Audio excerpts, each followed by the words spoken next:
what's happening with our foreign policy. I think that Mr. Harper is seriously on the wrong track when it comes to Canadian foreign policy, and I want to speak a little bit about that. Here's a fact. Millions of Canadians believe and are deeply concerned about Canada's combat role in southern Afghanistan and are asking questions about it each and every day. They believe that it's time to ask questions. They believe that it's taking us off track in our traditional role in the world, and they also believe, like we do, and I'm talking here about ordinary, mainstream Canadians, not the elites, the editorial writers, the spin doctors. I'm talking about people out there who have a deep anxiety about where it is that we're going in Afghanistan. But you'd never know about this if you listen to the Prime Minister. What he always says is that Canadians who oppose the mission, or even begin to ask questions about it, are unpatriotic and not supporting our troops. Well, that's a classic put-down. And the fact is, Canadians admire those people who are willing to go and serve in the military, because they're people who are willing to do what we, as a democratic society, ask them to do, even if it means risking their lives. Just like we admire firefighters and we admire other people that go to the front lines and they put their lives at risk in order to make our lives safer. And I'm not going to allow Mr. Harper to claim that the millions of Canadians who have questions about the Afghanistan mission are unpatriotic, don't support Canada, and don't support the men and women who take on the Canadian uniform and put on the Canadian flag to represent us, because it's wrong.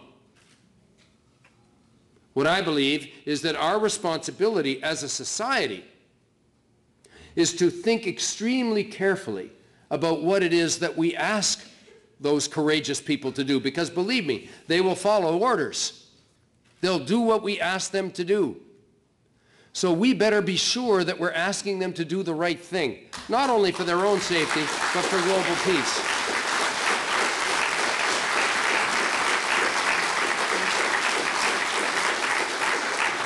Now, the arrogance of Mr. Harper goes a little further, because not only does he think you might be unpatriotic or not supporting the troops, he now thinks that you might be, and I can use his words, misinformed.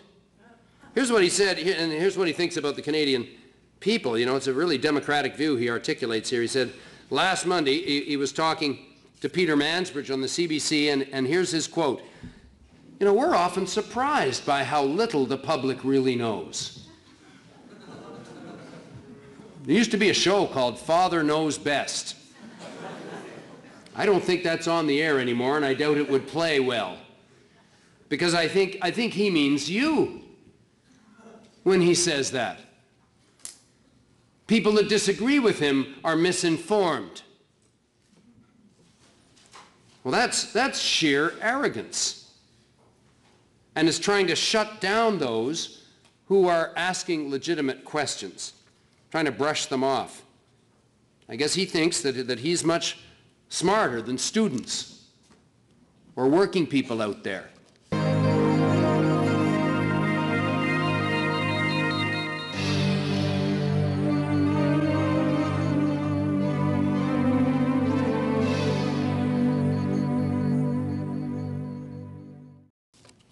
Well, in a democracy, the moment you start thinking you're smarter than the people, you're abandoning a fundamental core of democracy, which is that you are to put in place the will of the people.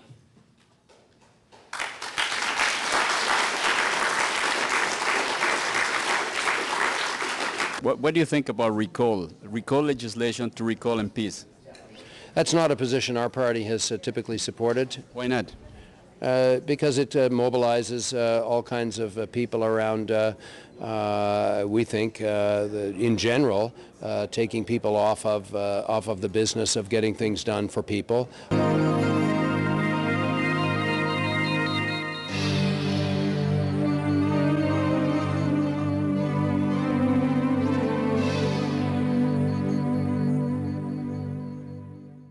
We don't support it. You don't support recall? No. All right. Thank you. And what I find is that most Canadians support the idea that we should be helping in Afghanistan in some way.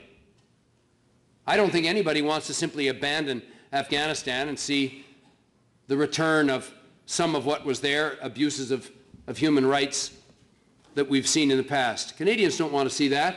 But in addressing Canada's role in Afghanistan, we've really worked to focus attention on what we have called and what some of the speakers on the earlier panel called the militarization or the securitization of aid. In essence, we've argued that the security agenda of the U.S. and its allies in Afghanistan, and in that I include Canada, is skewing, number one, where aid is spent, both within Afghanistan and globally. Number two, what aid is spent on. And number three, how aid is being delivered. These trends are problematic not only because they divert aid from its intended purposes of relieving suffering and eradicating poverty, but also because aid has become a powerful instrument to strengthen the military and public relations campaigns for the war, both within Canada and in Afghanistan on the ground. And it's not only Canadians that are concerned about this mission either. Across Europe, NATO countries, NATO member nations are refusing to participate in this war in the south. They're involved in Afghanistan. They believe that it is possible to help in Afghanistan, but the war in the south, they've concluded it's wrong and they're not going to participate. Yeah, you're talking about some actions of NORAD and NATO. I'm talking about affiliation, the affiliation of Canada as a member of NATO and NORAD. Is it all right with you, or do you oppose that? Perhaps you weren't able to hear my answer there. Yeah. We voted against the extension of the NORAD agreement. That's the agreement. Our affiliation right, with NORAD. I'm not talking about a particular agreement, but our affiliation as a nation. Are you in favor of our affiliation with NORAD and NATO?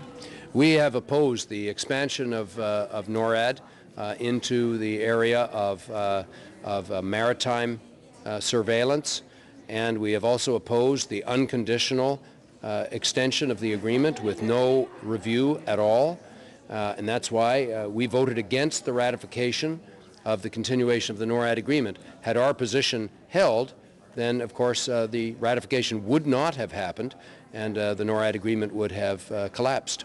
Do you think we should be members of NATO and NORAD? We've taken the view that the NORAD agreement as it's currently constructed is wrong.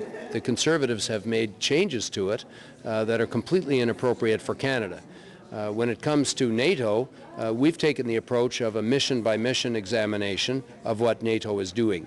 And of course NATO has changed rather dramatically over the years. There's far more countries involved, and they're also beginning to take on some activities which we think are more appropriately a part of the United Nations approach to foreign policy. And so we have some concerns about that, and we've called for a strengthening of the United Nations role.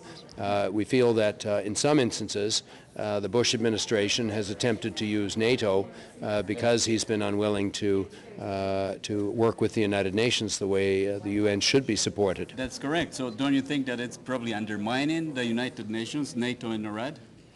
Well, I think I've given you the position as best as I'm able to give it.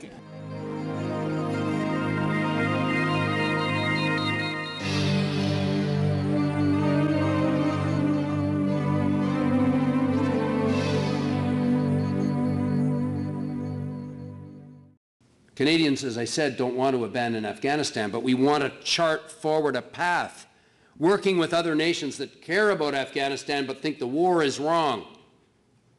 A path that can actually lead ultimately to less violence, to a ceasefire, to the growth of equality, democracy, and freedom in Afghanistan and prosperity. And as someone from a Muslim background and Arabic background as well, let me tell you what I think of the white man's superiority and the thinking and mentality of the saving of the world. This is exactly what they did during the First and Second World War to the Middle East and to Africa. And what were the results? Not only slicing up the countries, the areas, but also causing endless death of thousands and thousands and thousands to millions of people, whether in Africa or in the Middle East. And all this was done under the pretense that, the British colonialism attitude at the time, and the French later on, and now we have the US, is to help those people know how to govern yourself. We have to remember the problem in Afghanistan, it's a part of our own making. When those Taliban and fanatics were fighting the Soviet, we were praising them and treating them like heroes. And we were aiding them with money, with logistics, with a weapon, and we were singing their praise. When Muslims like me were saying, this is wrong, because this is a clear intervention in a country to be divided into sectarian line and to be divided based on interest. Now here's our prescription for the steps. First, let's get our troops out prudently and safely out of a combat mission that's not helping anyone. And second, and at the same time, let's connect with our NATO partners, including the countries that have stayed out of this. Canada could help lead the drive for a political solution that would finally bring lasting peace to the region. And let's establish a new role for Canada on the ground in Afghanistan, a balanced role that includes aid and reconstruction, that of course has a security dimension, but that has a diplomatic and a political dimension. On the 3D development, which I heard at least one of the speakers speak positively about, military policy, defense diplomacy, and development, humanitarian organizations have said that this is very, very dangerous to conflate humanitarian work and militarism. And this is just these are new covers. Diplomacy and humanitarian aid are being used as covers for colonial and imperial ambitions in Afghanistan, and Canada has to stop that.